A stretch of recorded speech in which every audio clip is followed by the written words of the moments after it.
enorme falar para todos vocês. Eu preparei uma palestra bem prática, né? Porque acredito que a grande maioria aqui de vocês sejam estudantes. Fim de semestre, ninguém aguenta mais, né? Muita teoria. Então, eu trouxe uma aula bem prática, com bastante imagens. Não é uma palestra tão pesada, assim, tão demorada. Eu vou passar para vocês a minha prática, né, do campo, que é onde realmente eu gosto de estar.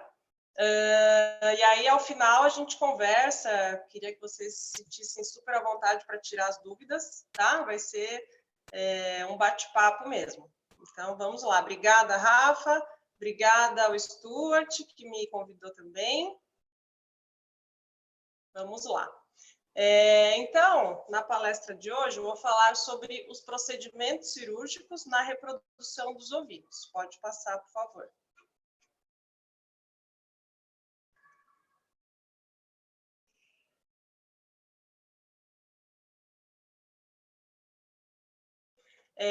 A ovinocultura, ela é uma atividade que vem crescendo muito, né, ao longo dos anos. No Brasil, a gente tem um rebanho atual, isso é o censo do ano passado, de quase 18 milhões de cabeças, né? Então, é uma atividade que vem crescendo.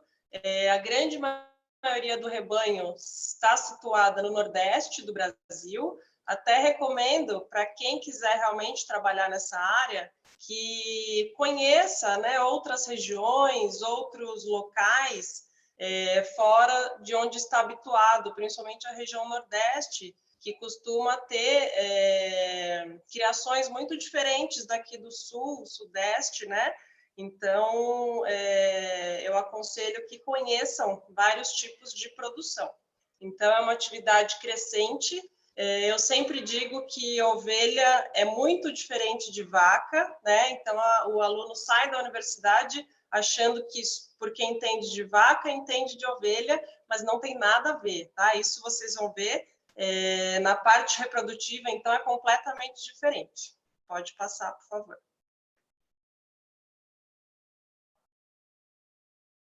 Então, nesse slide, eu mostro o porquê que a gente vai falar de procedimentos cirúrgicos, né? Quando a gente fala em reprodução de ovinos. Aqui nessa palestra, eu vou falar sobre procedimentos cirúrgicos relacionados à reprodução das fêmeas, tá? E a explicação a gente consegue ver nessas imagens. O trato reprodutivo da ovelha, ele possui uma cérvix bastante tortuosa, que não é possível passar, por exemplo, igual o da vaca, igual o da égua, né? Nessa imagem do lado direito, nesse trabalho, foi feito um molde de silicone da cérvix de uma ovelha. Então, vocês podem observar que a passagem dela, por exemplo, por uma pipeta de inseminação é muito difícil, né? Ela é cheia aí de caminhos tortuosos, ela é bastante longa, então essa passagem é quase inviável, né? Então, por isso que a gente vai falar em procedimentos cirúrgicos. Como essa passagem é muito difícil, a gente acaba optando por outras vias, né? Por outras formas de acessar esse útero, esse trato reprodutivo. Então, o trato reprodutivo da ovelha, ele consiste no corpo do útero, né? E depois se bifurca em 2 cornos uterinos, que vocês estão vendo na foto, na imagem da esquerda. E depois ele se espirala, né? E depois, em seguida, vem os ovários. Pode passar, por favor.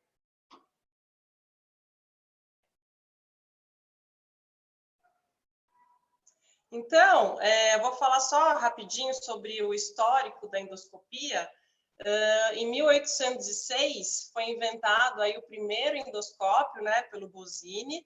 Depois, em 1853, que foi criado um equipamento utilizado para a clínica, né, primeiramente dos humanos.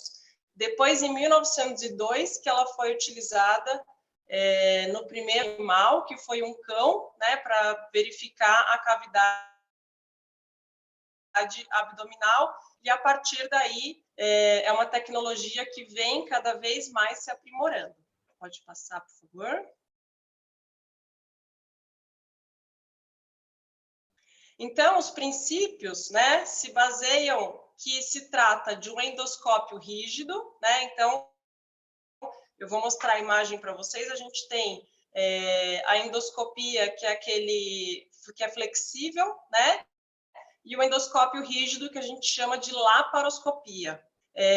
Se trata de uma cirurgia minimamente invasiva, então, através de pequenas perfurações, né, a gente tem acesso a essa cavidade, por exemplo. E a laparoscopia, ela é utilizada para 3 finalidades: laparoscopia exploratória, para algum tipo de tratamento e como método diagnóstico. Pode passar, por favor. Então, aí, é só uma imagem ilustrativa, né, de como que é o uso desse endoscópio rígido. Então, a gente entra com ele em qualquer tipo de cavidade, né, aí no caso é a abdominal, que é a mesma que a gente vai utilizar na reprodução das ovelhas, e através de uma fonte de luz, a gente consegue observar e acessar todos os órgãos necessários, no caso, o útero das ovelhas. Pode passar, por favor. Então, a inseminação, né? A gente tem a preparação, que seria o protocolo hormonal, né? Aí eu coloquei para vocês um protocolo básico utilizado na reprodução dos ovinos, de 9 dias, né? Então, o implante de progesterona, ele permanece por 9 dias. Depois de retirado, a gente faz a inseminação em tempo fixo, né? É recomendável colocar um rofião para observar se essa fêmea entrou no cio, né? Se ela está demonstrando sinais de cio, mas a inseminação a gente vai fazer em tempo fixo. Então, 48 horas para sêmen fresco e 52 horas para sêmen congelado.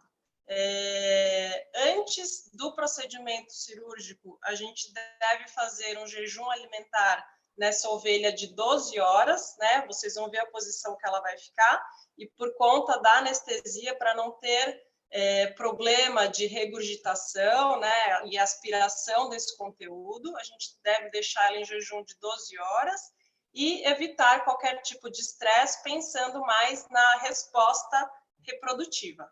Pode passar, por favor.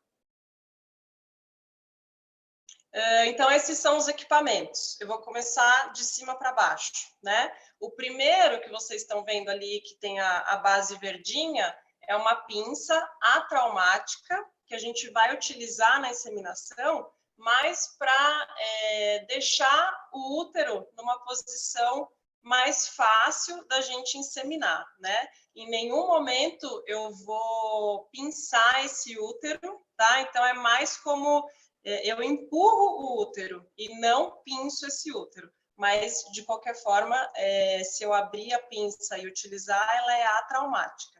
Depois, embaixo, a gente tem os pregos, que a gente chama, né? É o que vai perfurar a pele e a cavidade abdominal, que esses pregos eles vão dentro do trocáter, né? Que está abaixo. Então, são 2 pares, né? A gente tem o trocáter e dentro dele vai o prego para perfurar a cavidade abdominal. Depois que perfurou, eu tiro o prego e o trocáter vai ser o meio de comunicação para a cavidade abdominal. E aí, dentro desse trocáter, eu vou colocar o laparoscópio, né, o endoscópio rígido, que vai ser onde eu vou conseguir enxergar esse trato reprodutivo.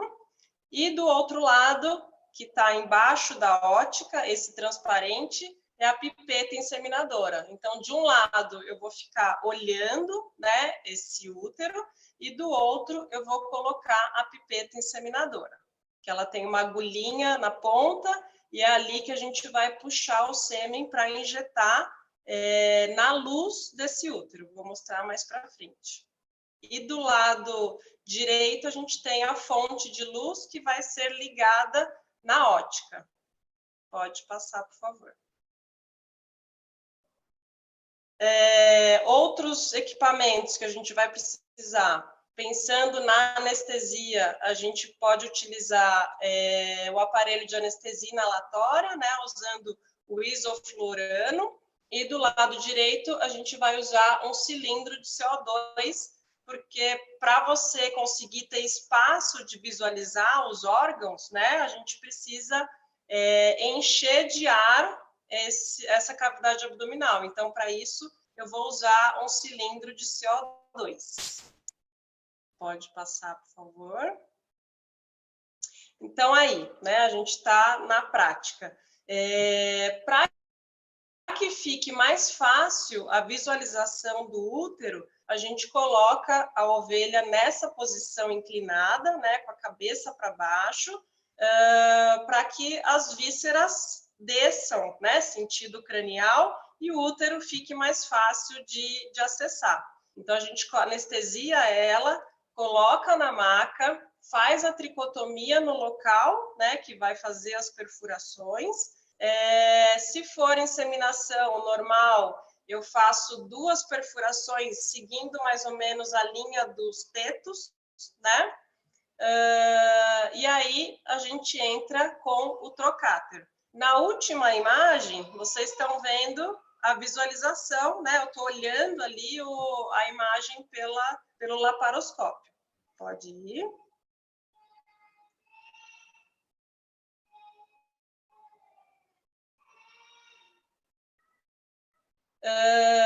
Então, ali em cima vai ser a imagem que eu vou ter, né, do trocáter inserido ali no abdômen dessa fêmea. Então, nesse trocáter que eu vou ver saindo a ponta da pipeta inseminadora. Então, eu preciso ver a ponta dela, né, com a agulha, para eu saber exatamente onde que eu vou perfurar. Essa imagem de baixo, do lado esquerdo, eu peguei da internet só para vocês verem o aspecto do útero, mas se vocês prestarem atenção, ela está pinçando o útero, e isso não pode, né? A gente deve evitar o máximo de manipulação desse útero para evitar futuras aderências, né? Esse, eu vou falar para vocês, é um dos principais problemas dessas técnicas, desses procedimentos cirúrgicos na reprodução dos ovinos, que se lesionar, por exemplo, né, o útero, ele vai causar aderências em aumento, em qualquer outra estrutura, e isso não é bom, né, porque vai diminuir a chance da gente usar uma biotecnologia novamente nessa fêmea. Do lado direito, a gente está vendo qual é a imagem, né, do útero de uma ovelha para o local certo de inseminar. Pode passar, por favor.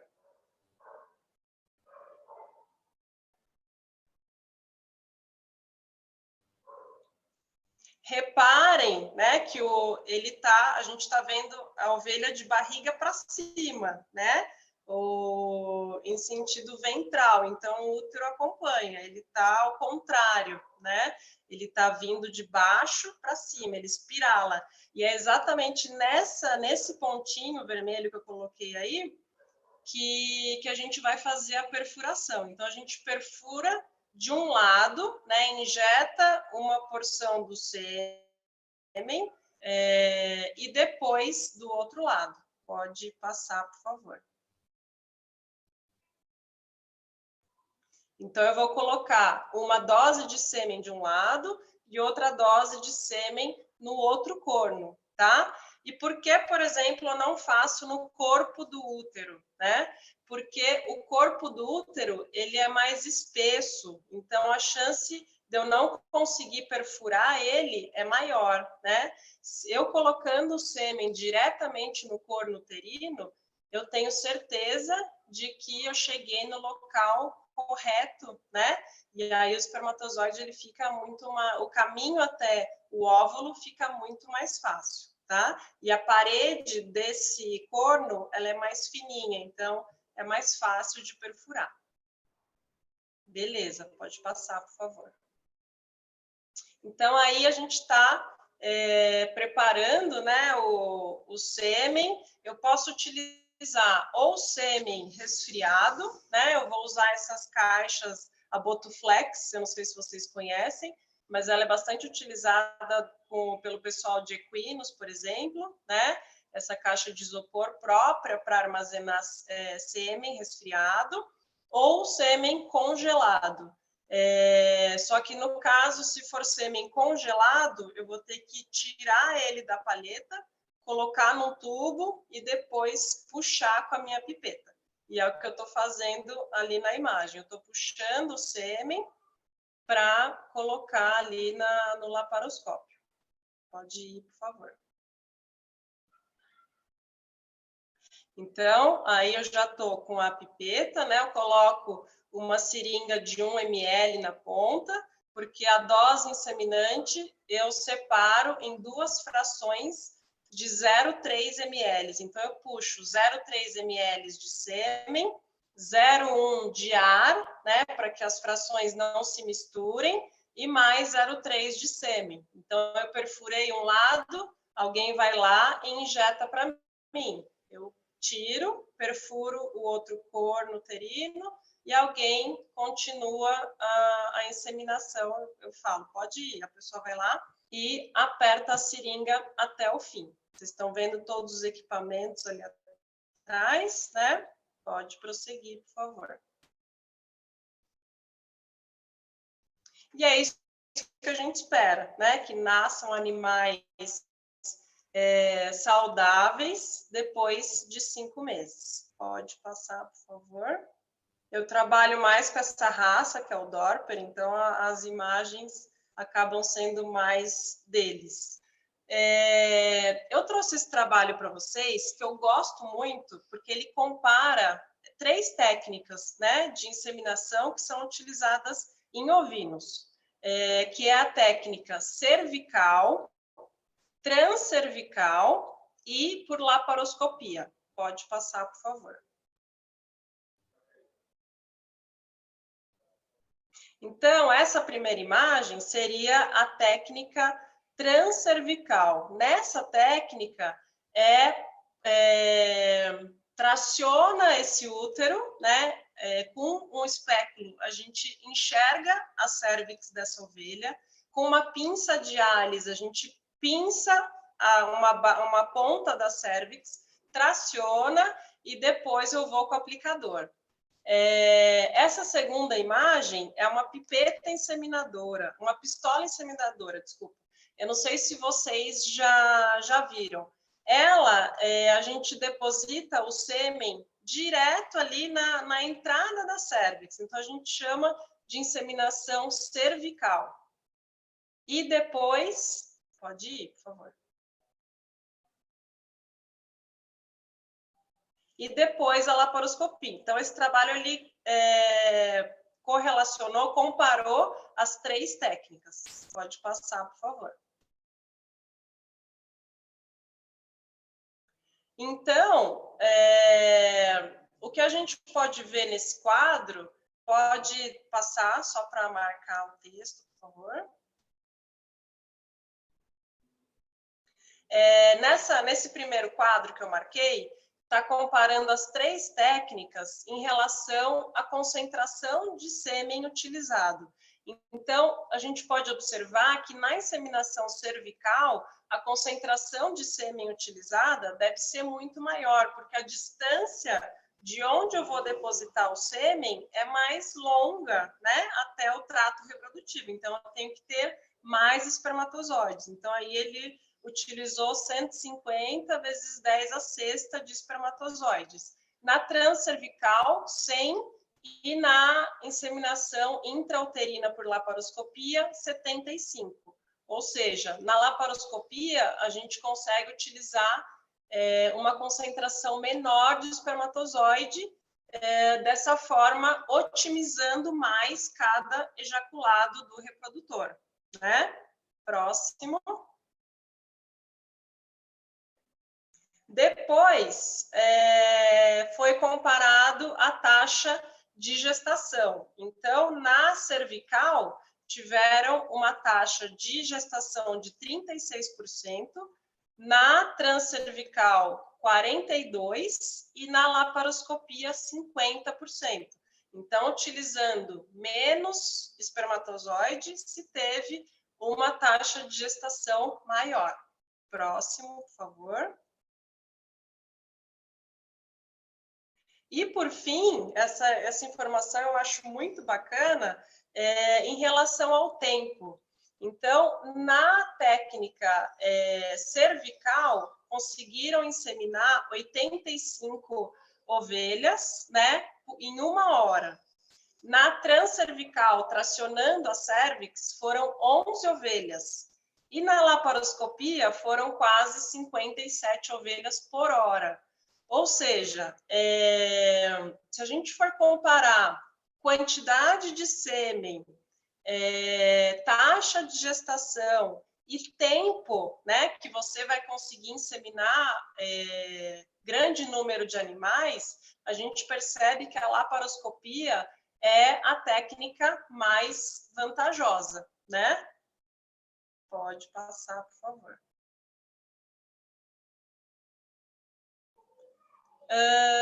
E aqui, esse outro trabalho, aí todo mundo, né, pode surgir a dúvida, mas é uma cirurgia, né? Não deixa de ser uma cirurgia, mas é uma cirurgia minimamente invasiva. E aí, esse trabalho, ele comparou a concentração de citocinas, né, inflamatórias no sangue de ovelhas inseminadas. Da mesma maneira, pode passar, por favor. Então, por laparoscopia, pode passar. Por monta natural, pode passar. E por inseminação transcervical. Então, ele comparou a presença de sinalizadores inflamatórios nesses 3 casos. E o que esse trabalho achou é que nos 3 casos não diferiu, não teve mudança de produção de sinalizador inflamatório a mais em um ou em outro. Isso eu achei bem bacana também. Próximo. E aqui eu coloquei para vocês a utilização da laparoscopia, né, na reprodução de outras espécies. Nessas imagens, a gente está vendo inseminação em cadelas, né, também, dá para fazer. Em outros países se faz bastante, inclusive, inseminação por laparoscopia, da mesma maneira. A única diferença é que eles depositam o sêmen no corpo do útero, no caso das cadelas. Só de curiosidade, pode passar, por favor. Aqui também em cadelas, só que usando o laparoscópio por via vaginal, né? Aí com uma sonda dentro desse laparoscópio, é possível acessar, passar a cervix dessa cadela. Pode passar, por favor.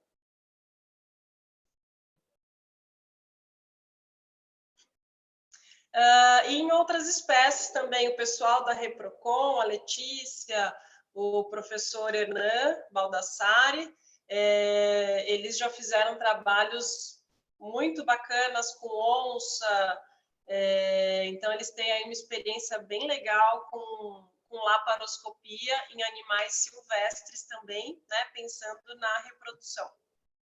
Pode passar, por favor.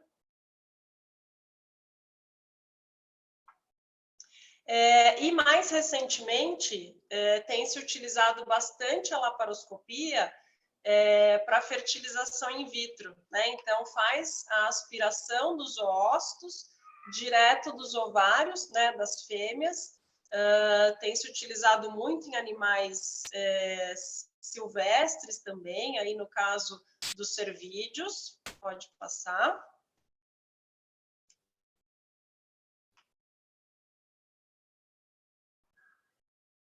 Pode passar. E também no caso das ovelhas, né? Aí é um trabalho da minha orientadora do doutorado, professora Joana Souza Fabijan, que ela trabalha com FIV, né, em ovinos e caprinos. Então, a gente está vendo aí a imagem do útero e aqui embaixo, do lado direito, aspirando os folículos desses ovários. Então, tudo por laparoscopia, né, minimamente invasivo.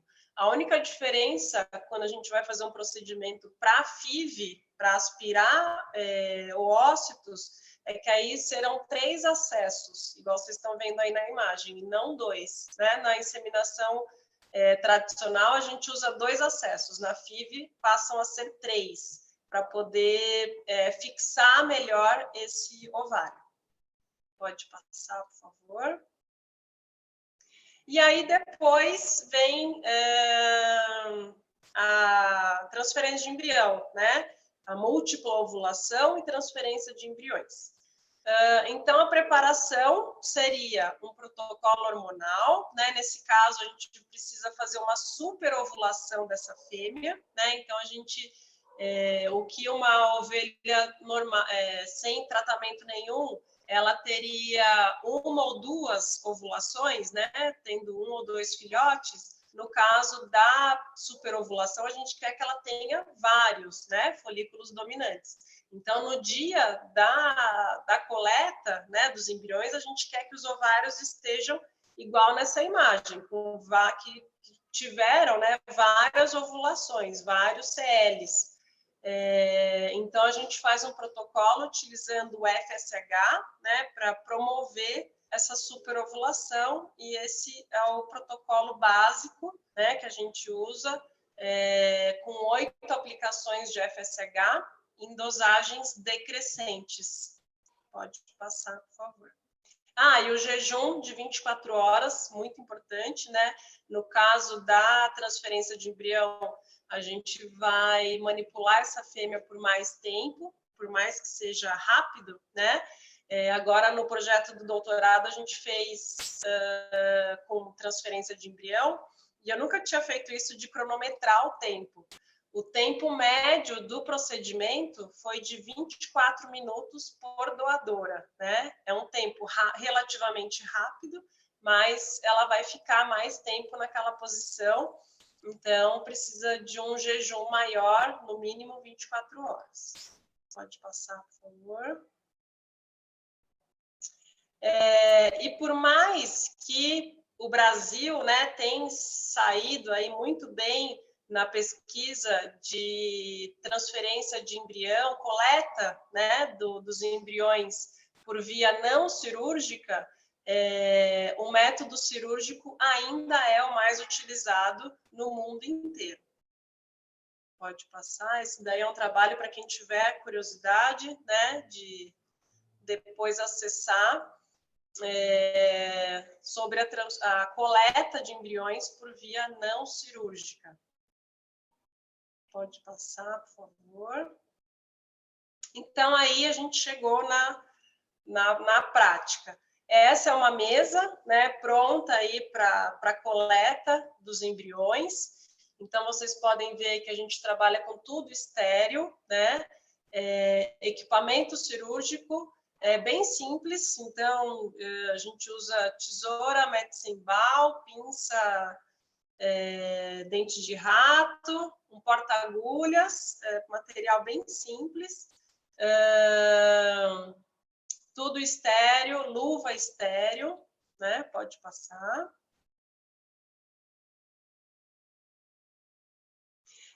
Quando a gente vai fazer coleta de embrião, a gente deixa metade, um lado da ovelha só para inseminação e o outro só para fazer a incisão, onde eu vou expor esse útero, né? Então, vocês estão vendo aí, antes da gente dizer se essa ovelha vai para a cirurgia ou não, eu preciso olhar os ovários dela e ver qual foi a resposta, né? Se ela tem corpo lúteo, né? Qual a quantidade, até para a gente saber dizer se a gente conseguiu retirar todos os embriões, né? Então, a quantidade de CLs é a quantidade de ócitos que ela ovulou. Então, a partir daí, quando eu visualizar isso, depois eu sei o que esperar na placa, né? Então, antes dela entrar para a cirurgia, a gente avalia os ovários dessa fêmea para ver a resposta. Tem ovelha, por exemplo, que não responde, né? Ela não respondeu à superovulação, então eu nem coloco ela em cirurgia. Tem que ter esse cuidado, né, antes de colocar o animal para o procedimento. Então, a gente faz tricotomia, né? Nesse caso, tem que ser uma tricotomia bem maior, limpeza, pode passar. Pessoal, só um minutinho, professora. A palavra-chave vai ser gestação. Pode continuar, professora. Beleza. Pode passar, por favor.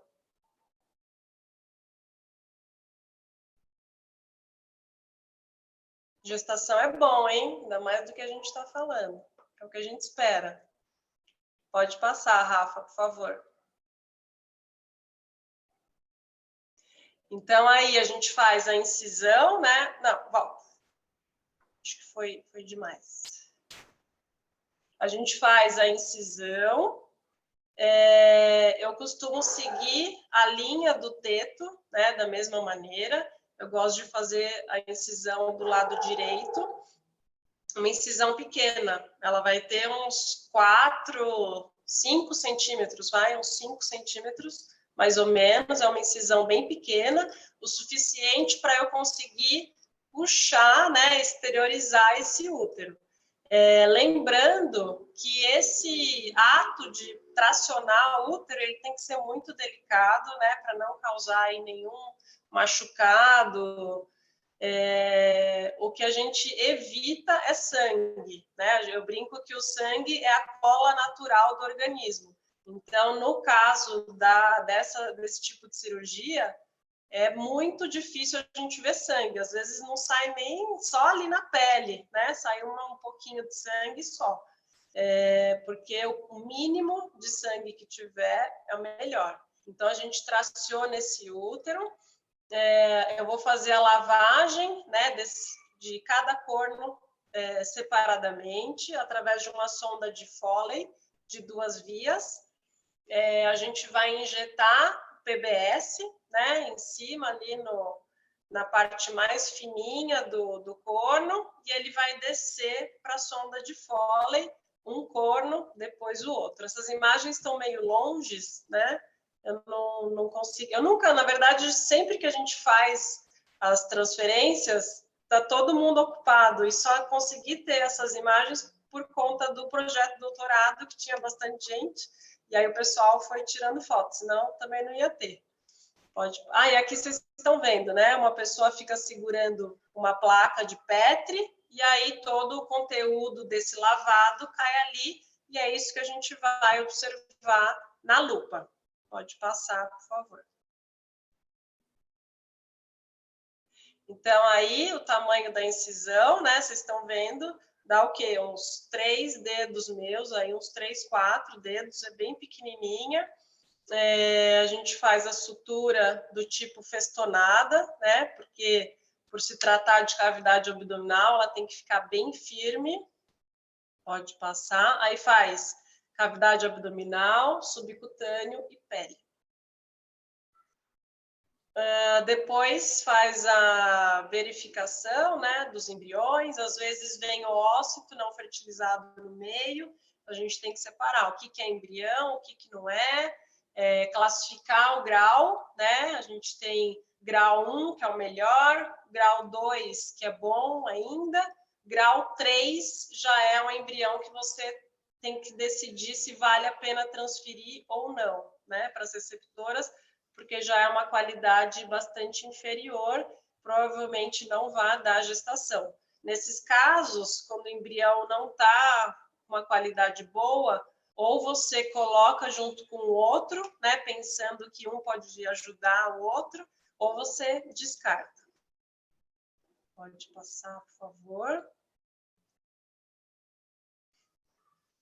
E aí, depois de 30 dias, né, a gente faz, transferiu para a receptora, a gente faz o exame de ultrassonografia para ver a gestação, né? Se a gente coloca 2 embriões, pode ser que venha aí uma gestação gemelar, então, por isso que é muito importante que a gente faça esse diagnóstico de gestação com bastante atenção, né?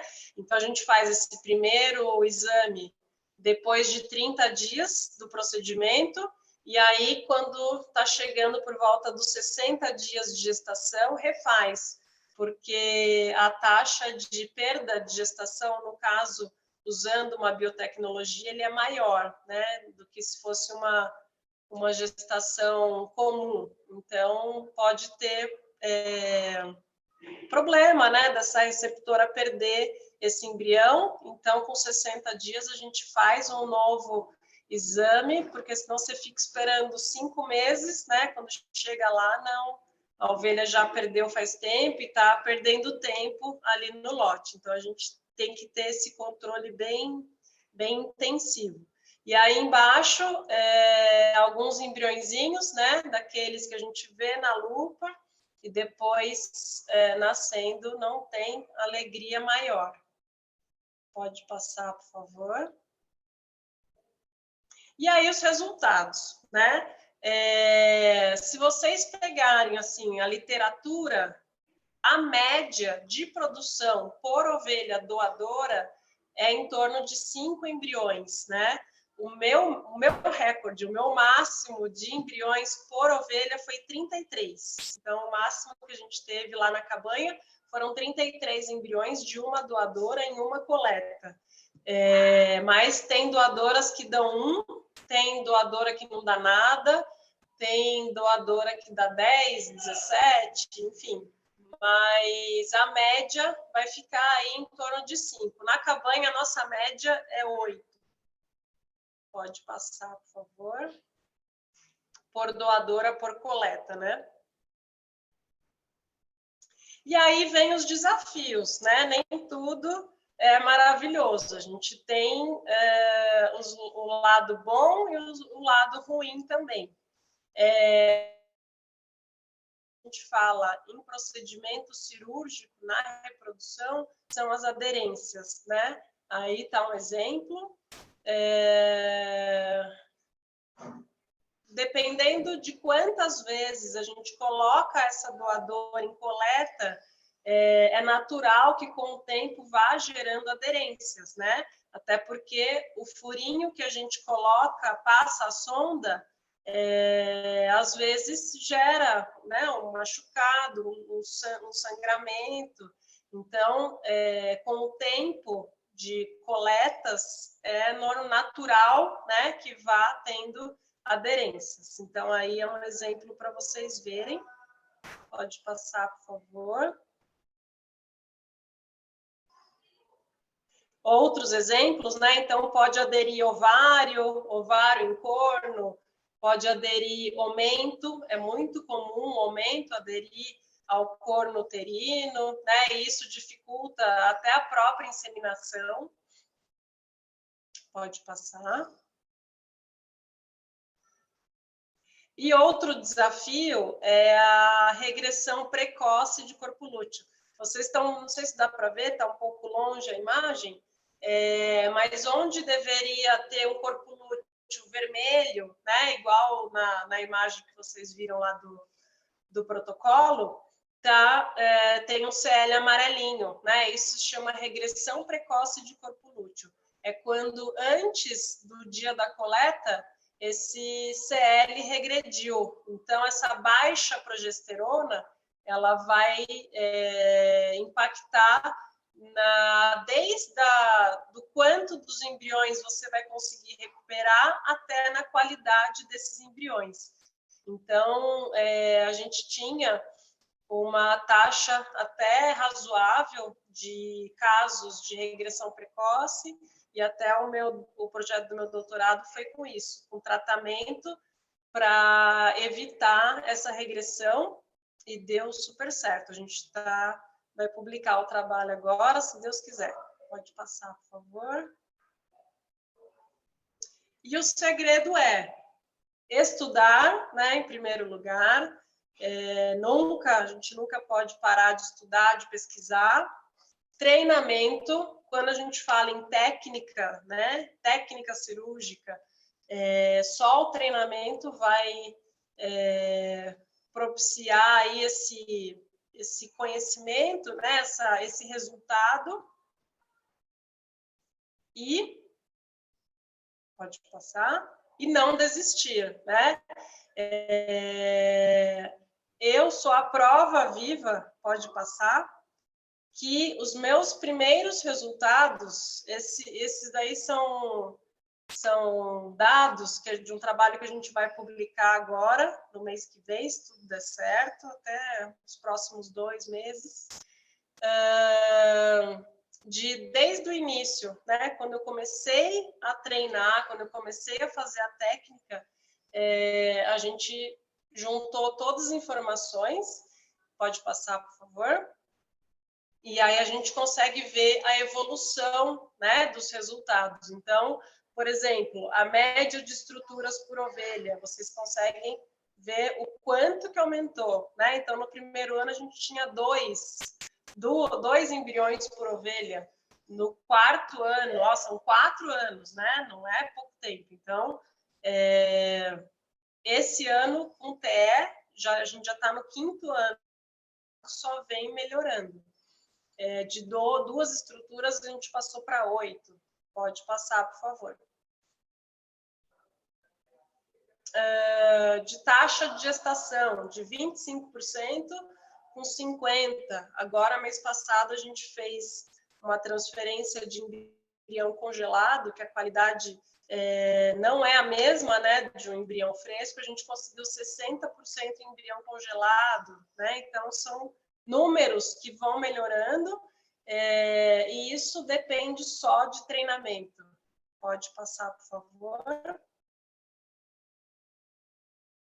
E aqui, em relação à taxa de aderência, né? No primeiro ano que eu comecei a fazer, a gente teve uma taxa de aderência permanente de quase 15% das fêmeas coletadas, né? Muita coisa. E depois já não teve mais. Pode passar, por favor. E aí, o que vai valer, né, é o valor disso tudo, né?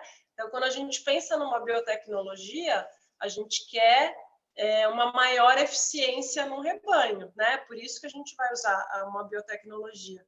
E isso tem que ter um retorno financeiro para o proprietário.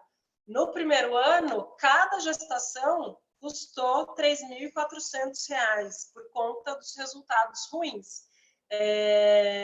Depois, esse valor já passou para R$ 600, né? Porque não é uma técnica barata, os hormônios são muito caros. Depois da pandemia, subiu tudo um absurdo, né? Mas quando o resultado é bom, né, compensa você utilizar. Então, só para vocês verem a diferença gritante, né, de um ano para os outros. Então, tudo isso é treinamento e não desistir. Pode passar, por favor.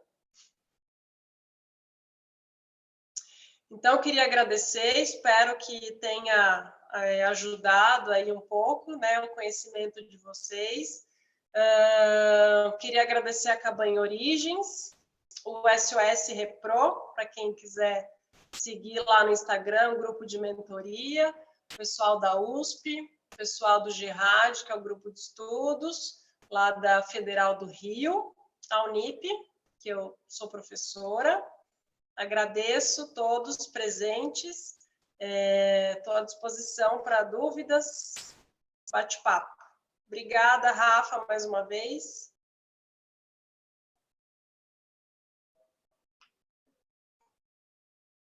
Você está sem áudio, Rafa. Esse negócio aqui. Foi. Vamos passar os 2 vídeos que a senhora me passou antes da gente começar as perguntas. Tá bom. Às vezes surge alguma dúvida, né, a respeito das imagens. Anotem aí, pessoal, a palavra-chave é ovulação. Que bom, Roberta.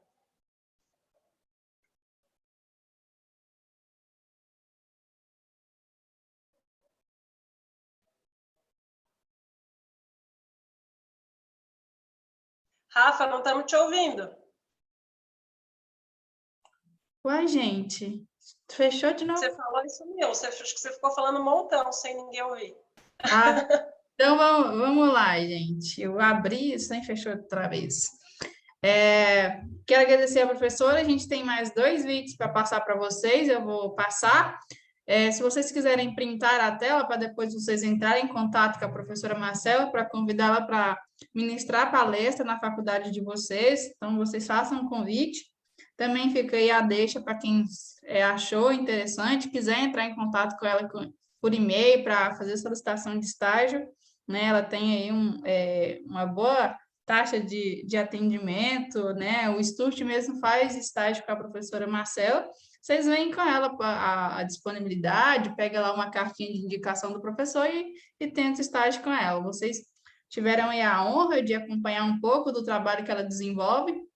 Já tem mais de 10 anos de atuação, uma profissional totalmente dedicada, uma pessoa que está melhorando aí cada vez mais a questão da pesquisa, trazendo aí informações que vão servir para vocês, para o filho de vocês que for tornar veterinário futuramente. Então, vocês têm que aproveitar essa oportunidade, tá? Então, vocês printem a tela aí, salvem o e-mail da professora, seguem a outra página lá, que é o SS_Repro, depois eu coloco aí no chat o link também para facilitar para vocês estarem seguindo. Vou mostrar 2 videozinhos aqui rapidinho. Anotem a palavra-chave aí, que é ovulação. Daqui a pouco vocês vão precisar dela para colocar no certificado, tá bom? Só um minutinho, deixa eu só tirar aqui para mim poder mostrar os vídeos para vocês. Deixa eu pegar aqui qual que é a tela do meu notebook. Só um instante, peraí. E eu vi que tem mais alguém de São José, mas eu não consegui ver o nome. Tem um monte de aluno da senhora, professora. Eu recebi um monte de mensagem. Bom. Um monte de mensagem. Deixa eu abrir aqui o meu gerenciador de arquivos. O pessoal está confuso com a palavra-chave. Eu vou repetir de novo, daqui a pouco. Não coloquem ela no chat, por favor. O link da presença ainda não mandei, tá? Vamos lá, vou mostrar os 2 videozinhos. Esse aqui é o primeiro, né? Palestra Manejo. Esse, tanto faz. Tá.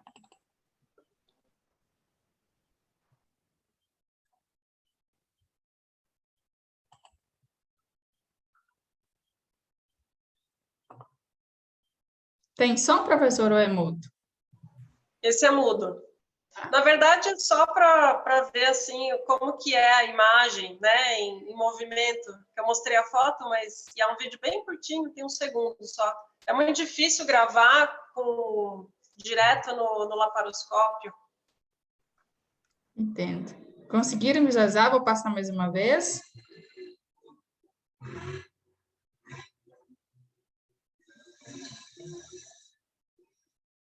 Ô, Rafa, tá, para mim, não sei se para todo mundo apareceu, para mim não. Eu estou vendo só a imagem, não apareceu não.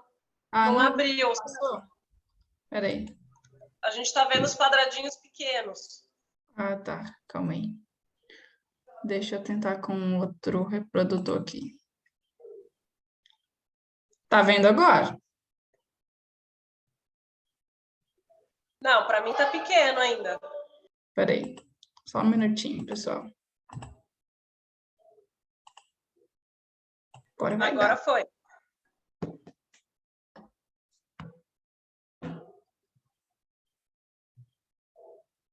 Se a senhora quiser falar com as estruturas que o pessoal está visualizando. Então, aí vocês estão vendo tipo um dedo, né? Parece um dedo. Aí é o corno uterino, né? A parte mais grossinha é onde é o local exato aí da inseminação. Aí sempre me perguntam qual que é a maior dificuldade, né? Para quem está aprendendo na laparoscopia, porque nem sempre quando a gente entra na cavidade abdominal, o útero aparece assim tão fácil, né? A grande dificuldade para quem está começando e aprendendo é o aumento, porque o aumento ele fica, né? É aquela telinha que fica, que encobre os órgãos. Então, quando ele está por cima do útero, é a parte mais chata, assim, mais difícil. Então, a gente tem que sair dele e chegar no útero. Mas essa é um pedacinho aí só para vocês verem. Às vezes a gente dá sorte, né? De chegar e já tá o útero ali bonitinho, mas às vezes não. Principalmente em doadora que já mexeu algumas vezes, né? É mais difícil. Quando é inseminação assim de primeira vez, é mais tranquilo. Esse é um videozinho que eu fiz. Esse tem uma música, mas... Agora me sinaliza aí se vai dar certo. Só fazendo uma correção, pessoal, é porque eu tinha esquecido de anotar aqui. Eu falei ovulação, mas a primeira palavra-chave que eu falei é gestação, tá? Então, vocês anotem aí gestação. Deixa eu colocar aqui de novo. Tá dando para ver, professor? Tá.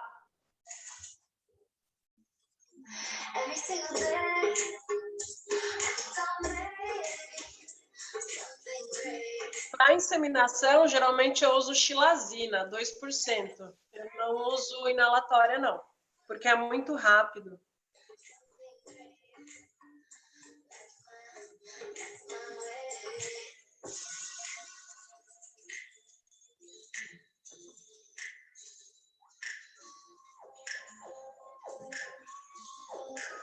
Aí a pontinha, né, da pipeta. Aí a limpeza, a perfuração, aí a gente entra com o trocáter. Entrou. Aí primeiro eu faço uma perfuraçãozinha só com a pontinha de uma lâmina de bisturi, depois o trocáter.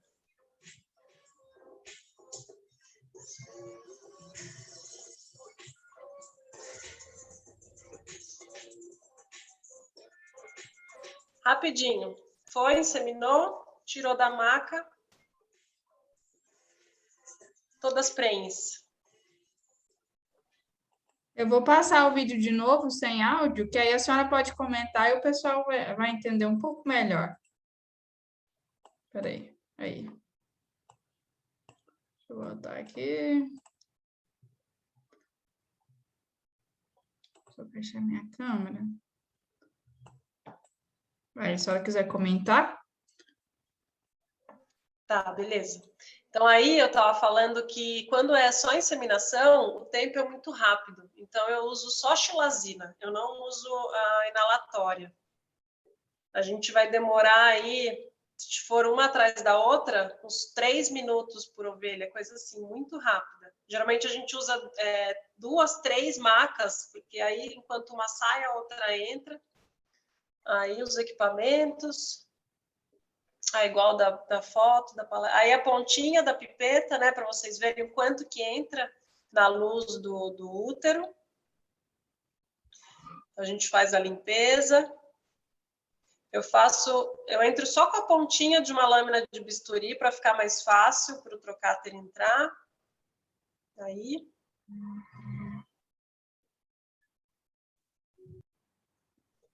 Entrei, trocáter.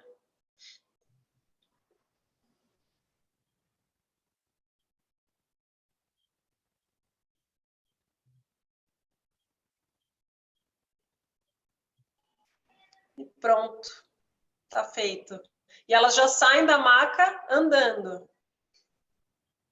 Algumas ficam mais um pouquinho mais grogue, mas elas já saem andando.